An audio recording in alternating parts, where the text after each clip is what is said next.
साथियों नमस्कार, मैं हूं नीरज पटेल और आप देख रहे हैं नेशन जनमत।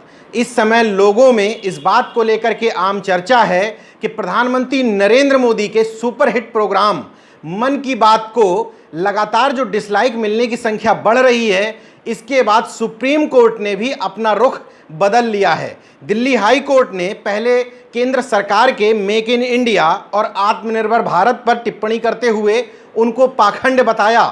अब सुप्रीम कोर्ट ने एक ऐसा निर्णय सुना दिया है जिससे प्रधानमंत्री नरेंद्र मोदी के सबसे करीबी सिपहसालार यानी कि मोदी सरकार में नंबर 2 की हैसियत वाले गृह मंत्री अमित शाह घिरते और फंसते हुए नजर आ रहे हैं। दरअसल सुप्रीम कोर्ट के जस्टिस यूयू ललित और जस्टिस अशोक भूषण की अदालत ने फैसला सुनाया है कि 5 अक्टूबर 2020 को दोपहर 2 बजे विजय माल्या को सुप्रीम कोर्ट में हाजिर करो।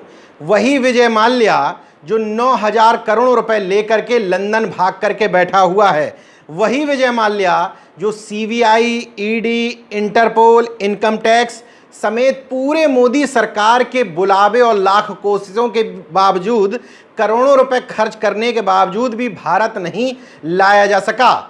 सुप्रीम कोर्ट ने सीधे सीधे गृह मंत्रालय को अपना फैसला सुनाते हुए कह दिया है कि इसी विजय माल्या को दिल्ली आने का इंतजाम करो और अदालत के सामने पेश करो।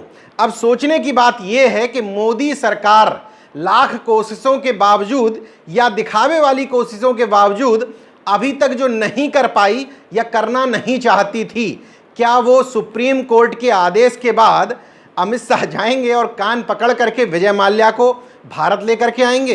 ये सवाल इसलिए भी बड़ा हो जाता है क्योंकि विजय माल्या एकमात्र शख्स नहीं है जो मोदी सरकार में विदेश भागा। मोदी सरकार के ईडी यानी कि प्रवर्तन निदेशालय ने अदालत को बताया है कि तकरीबन 36 कारोबारी ऐसे हैं जो देश का हजारों करोड़ रुपए लेकर के विदेश भाग करके बैठे हैं। उन्हीं में प्रधानमंत्री नरेंद्र मोदी के भाषण वाले मेहुल भाई यानी कि मेहुल चौकसी और 12,000 करोड़ रुपए के पीएनबी घोटाले का आरोपी नीरव मोदी, संदेशरा, ललित मोदी समेत तकरीबन 36 भगोड़े कारोबारी भारत से भाग करके विदेश में रह रहे हैं। बैंकों का हजारों करोड़ रुपए लेकर के भाग चुके हैं। देश की अर्थव्यवस्था को गर्त में पहुंचाने में प्रधानमंत्री के इन तमाम सारे करीबी मित्रों की भी महत्वपूर्ण भूमिका है। निश्चित तौर पर भारतीय जनता पार्टी की सरकार लगातार ये आरोप लगाती रही है कि इसकी पृष्ठभूमि तो कांग्रेस की सरकार में ही बन गई थी। तो क्या कांग्रेस की सरकार में अगर कोई भ्रष्टाचार हुआ है तो उसके खिलाफ मोदी सरकार कोई भी एक्शन नहीं लेगी? आपकी सरकारों में भाग करके जो लोग विदेश में बैठे हुए हैं उनको भारत लाने की जिम्मेदारी आखिर बनती किसकी है? मामला 2013 से शुरू हुआ था।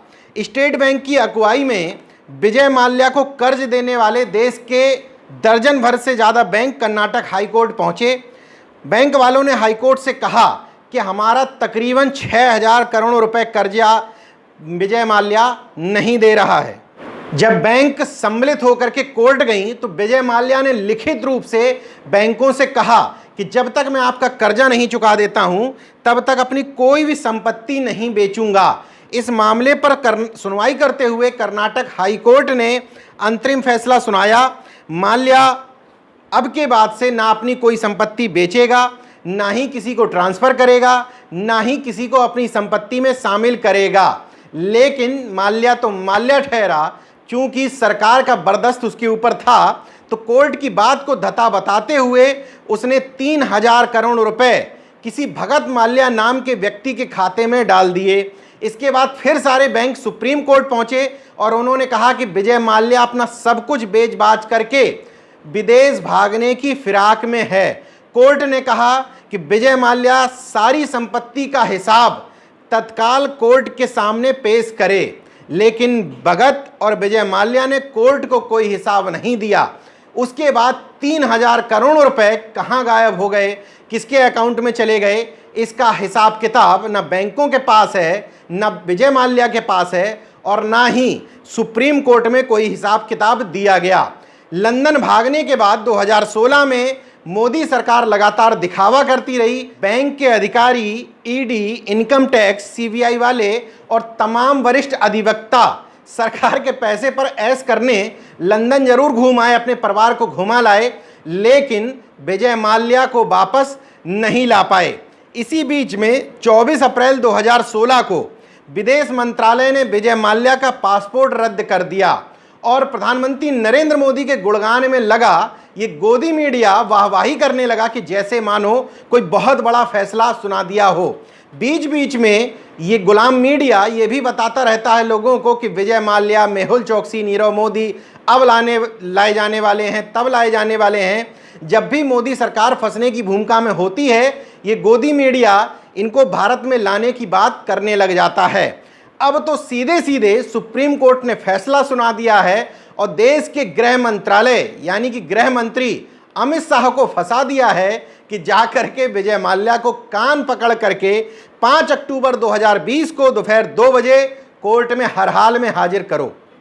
सुप्रीम कोर्ट का ये फैसला सामने आने के बाद लोगों का कहना है कि अमित शाह बुरी तरह फंस चुके हैं, इसलिए क्योंकि देश की अर्थव्यवस्था यानी कि जीडीपी माइनस में जा चुकी है। ऐसे समय में देश का 9,000 करोड़ रुपए बैंक से लेकर के भागे विजय माल्या को अगर वापस लाया जाता है तो अन्य लोगों को, जिसमें प्रधानमंत्री नरेंद्र मोदी के मेहुल भाई नीरव मोदी समेत गुजरात के तमाम सारे करीबी कारोबारी शामिल हैं, उन सब को भारत लाए जाने की मांग तेजी से बढ़ेगी।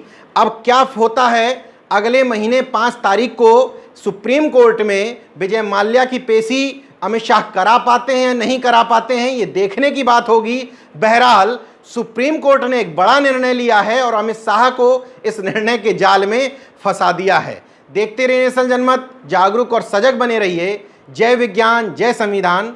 धन्यवाद। तो अगर आपने मेरा YouTube चैनल सब्सक्राइब नहीं किया तो प्लीज़ सब्सक्राइब कर लें और उस बेल आइकन पर जरूर क्लिक करें, जिससे जो मेरे न्यू वीडियो है